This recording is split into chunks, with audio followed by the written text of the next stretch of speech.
आज हम स्मरण कर रहे हैं हिंदी के प्रसिद्ध उपन्यासकार उपेंद्र नाथ अश्क को, जिनका जन्म 14 दिसंबर 1910 को हुआ था। वे हिंदी के सर्वाधिक लोकप्रिय साहित्यकारों में से एक हैं। 1930 के दशक के दौरान वे रिपोर्टर के रूप में समाचार पत्र वंदे मातरम के लिए काम किया करते थे। बाद में उन्होंने दैनिक अखबार वीर भारत और साप्ताहिक भूचाल के लिए संपादक के रूप में भी सेवाएं दी। अश्क का जन्म पंजाब के जालंधर में हुआ था। लेखक के रूप में उनका आरंभिक जीवन लाहौर में उर्दू लेखक के रूप में गुजरा, लेकिन बाद में प्रेमचंद जी के प्रोत्साहन पर वे हिंदी में लिखने लगे। अश्क का सबसे प्रसिद्ध उपन्यास है गिरती दीवारें, जिसमें 1930 के दशक में ब्रिटिश भारत में पंजाबी युवक के दुख दर्द और संघर्ष का विस्तृत वर्णन किया गया है।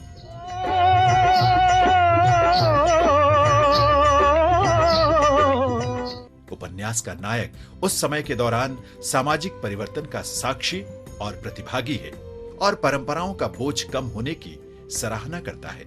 अश्क ने 1941 से 1945 तक नाटककार और हिंदी सलाहकार के रूप में ऑल इंडिया रेडियो के लिए भी काम किया। यहाँ उनके सहयोगियों में कृष्णचंदर और सादत हसन मंटो थे। 1944 में वे प्रोडक्शन कंपनी फिल्मिस्तान के लिए संवाद और पटकथा लिखने के लिए बम्बई चले गए। वहाँ वे इंडियन पीपल्स थिएटर एसोसिएशन में शामिल हो गए और अपने सबसे चर्चित नाटकों में से एक तूफान से पहले लिखा। उस नाटक का मंचन बलराज साहनी ने किया था। ब्रिटिश सरकार ने उस नाटक पर प्रतिबंध लगा दिया था। स्वतंत्रता के उपरांत अश्क इलाहाबाद चले गए और पब्लिकेशन हाउस की स्थापना की।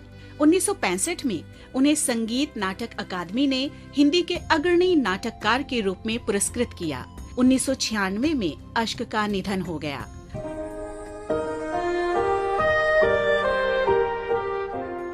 चौदह दिसंबर 1921 को बनारस हिंदू विश्वविद्यालय ने भारतीय शिक्षा में योगदान के लिए सम्मान के तौर पर एनी बेसेंट को डॉक्टर ऑफ लेटर्स की उपाधि दी थी। बनारस हिंदू विश्वविद्यालय की सह संस्थापक एनी बेसेंट भारत में अपने आरंभिक दिनों से ही भारतीय शिक्षा प्रणाली में सुधार से जुड़ी रही।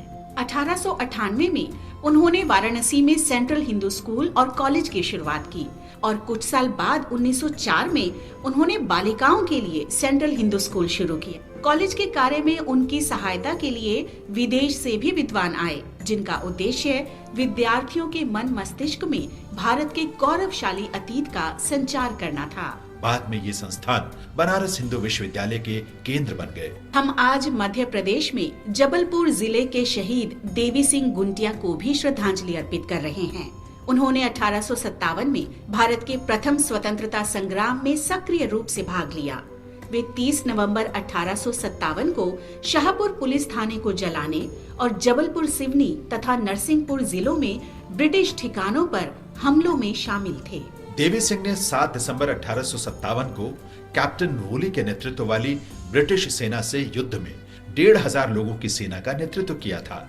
अपनी सेना की पराजय के बाद वे बच निकले, लेकिन शीघ्र ही अंग्रेजों ने उन्हें गिरफ्तार कर लिया।